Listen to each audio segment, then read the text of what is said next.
The hope was to find a cave that might be down at the original ground level. And so the excavation began. Immediately in front of the cliff face, progressively deeper and deeper. Well, it was not long before there were uncovered several niches resembling recessed bookcases. And as the digging went deeper, there were found to be 3 of these. As the digging continued down, there was exposed, about 14 feet below the niches, a bedrock. This was a ledge extended 8 feet, about 2.5 metres out from the cliff face. And as the overlay of earth was cleared away, there appeared set into the rock a square shape. It appeared to be a plug, a stone plug. On close examination, there were found to be 2 finger niches with which to pull it up. And under that plug was found to be a post hole going down over 1/2 metre, actually 23.5 inches deep into the rock. A square hole with a plug sealing it over. We have this plug in our possession. There were several objects in the chamber. These were covered over with black, dry rotted animal skins. Over these were dry rotted wooden timbers, and on top of the timbers were stones. And Ron came along over the stones between them and the ceiling. He glimpsed a black stone case. It had a flat stone top, which was cracked completely in 2. And there was found to be a crack in the ceiling. The crack was immediately above the crack in the lid of the stone case. The crack came down through the rock, leapt as it were through the air, then started again. Very, very odd. The crack extended through 20 feet, 6 metres of solid rock. The earth shook violently.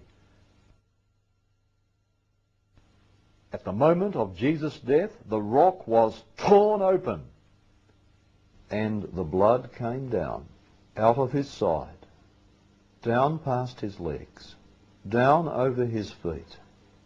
It poured into the cross hole and down through the crack in the rock that had been opened to receive it, then straight onto the lid of the stone case, and it sprinkled onto the mercy seat inside that stone case, the mercy seat of the actual Ark of the Covenant.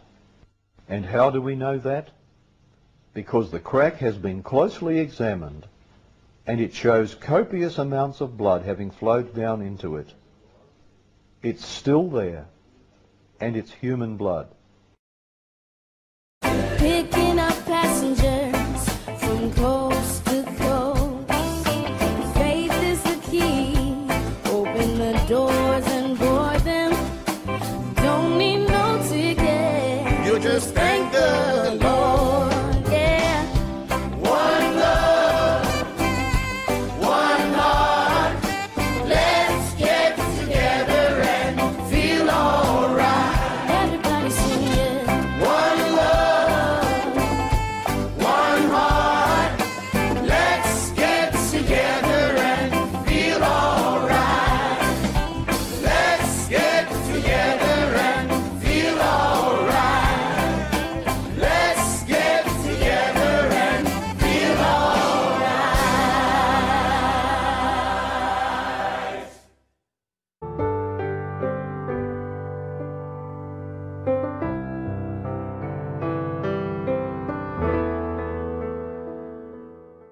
Good evening, Ron. Thank Hi. you very much for all 3 for seminars. Wonderful, thank you. My question is that you said that you had the blood of our Lord examined by the Israelis. That's correct. What was their determination of that? And Okay. Now, we won't be able to take second questions. I'm sorry if you're on your second one, please just step out. I love you, but we're running out of time. Real quickly, okay. Dried blood is dead blood. Everybody knows that, all right? They can test the blood of the pharaohs, the mummies of the pharaohs, all right? There's certain things they can do.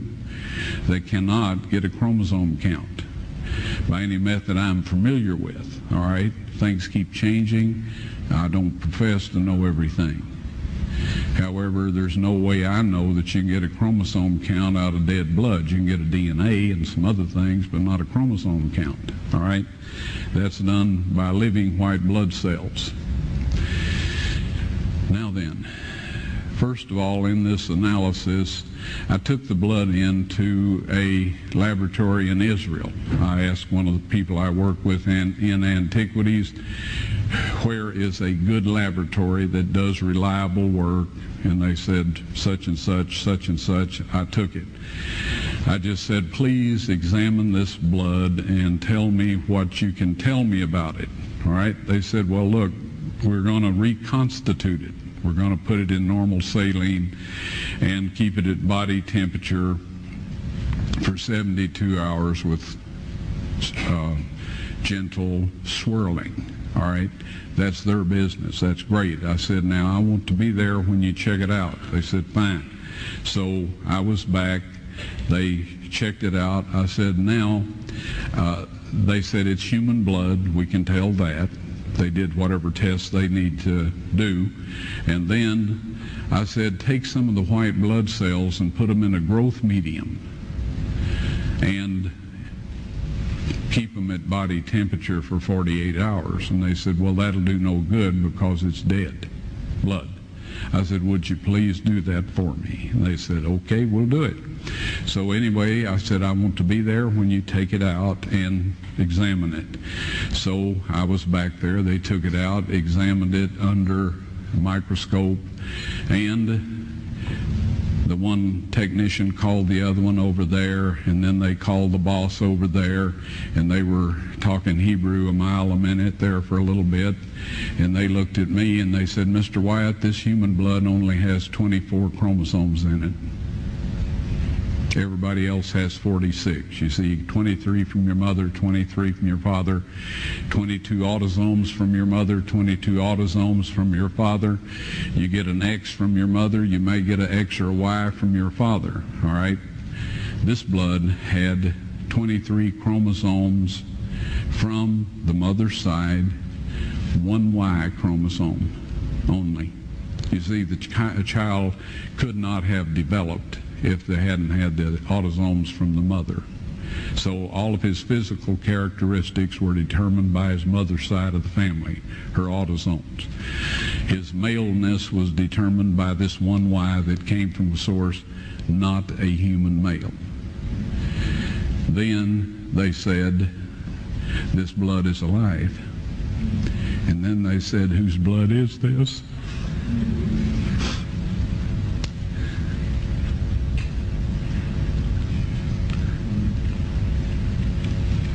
I said, it's the blood of your Messiah.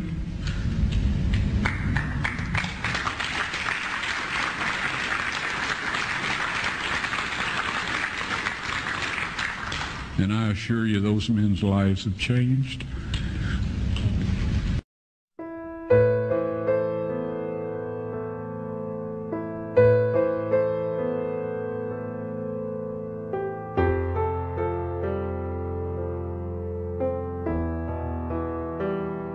In what is known as a dark field configuration. The light reflecting off the object is transmitted through the microscope and is magnified over 1,000 times. The image is then captured by a sensitive CCD camera and transmitted to a monitor for viewing at screen magnifications of up to 30,000x. Under these conditions, the tiny living particles can plainly be seen against a dark background. In 1996, my family and I made a trip to Nashville to visit the Wyatts. I brought along the microscope, which at that time was somewhat portable in its early stage of development, and set it up in the basement of the Wyatt's house. One evening, Mary Nell Wyatt asked me to take a look at some material from a burial cave to see if these tiny particles were present.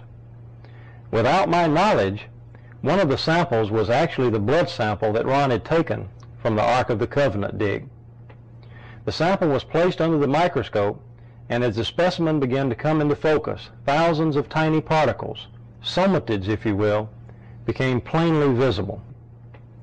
At that time, Mary Nell, who was standing behind me, began to weep. As I turned around and saw the expression on her face, I realized immediately that the sample we were looking at was actually the sample that Ron had found to be the blood of Christ. Okay, Mary Nell's going to take the sample and mix it with sterile water.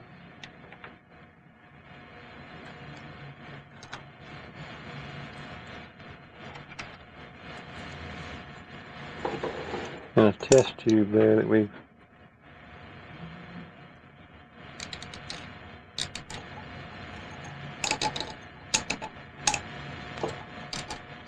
that'll be enough. Okay.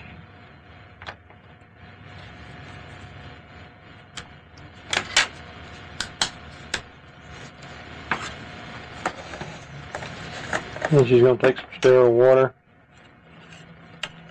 and a little bit, just some drops, all we need, Mary Nell. And then we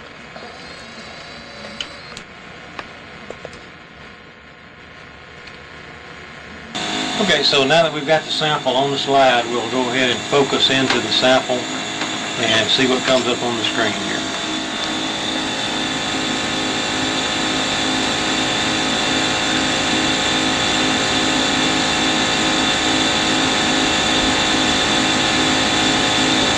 And there they are, thousands of living particles, less than a quarter of a micron in size.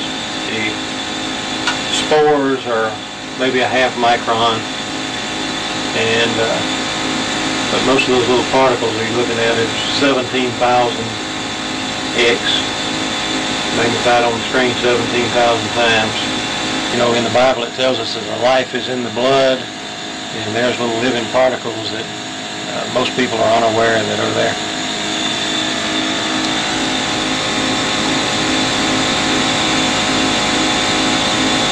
And this is the same thing we see in living blood. The scientist in Canada says that these things never die. The blood may dry up, but these things, he says, they're indestructible, and he says they are the basis of life.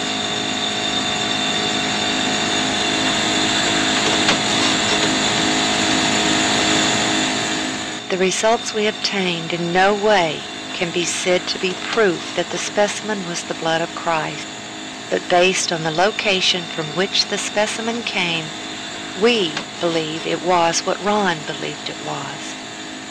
Years earlier, Ron had taken a blood specimen from the lid of the case which contained